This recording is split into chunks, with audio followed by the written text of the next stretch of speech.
Naghahanap Oo. si Ikaw Boss muna. Rhea mapagmahal ng kanyang portfolio. Ito, ano hindi to pangbabash o kahit ano. Parang sa ano ko lang, sa point of view ko lang. Ang video editing kasi, it requires creativity. So parang artistic. Hindi ko pa piniplay yung mga video. Andito pa lang ako sa Hero Banner. Yung pag-load pa lang nitong picture, yung picture mo, tapos yung intro mo. Pati itong dalawang picture na magkapatong. Tapos yung background.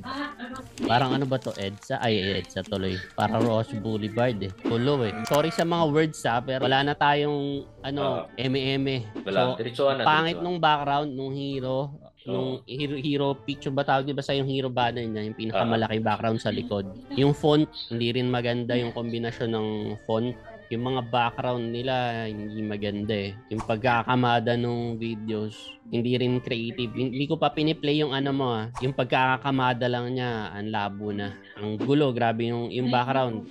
Ito yung nararamdaman ko So ini-imagine ko kung ako si client na tumitingin dito. Yung font din niya talagang hindi maganda talaga. Yung mga graphics sa baba na part, sample mo, gawa mo ba to o kinuha mo lang to? Yung mga picture lang yan, pinag-ano ko, yung mga free picture, pinag-live ko, alive yan, live. Ako lang nag-design talaga na gumagalaw lahat yan. Gumagalaw to. Oo, Pero, gumagalaw. yung itsura niya kasi mukhang copy-paste lang. Mukha siyang chipipay. Kung ako kliyente, hindi kita kukunin kasi ang gulo. Okay. Ang gulo ng itsura ng portfolio mo. Yung design mo, hindi magiging angkop sa kung ano yung gusto kong mangyari. Hindi ko kukunin na designer tong tao na to kasi magdidisenyo to para sa negosyo ko.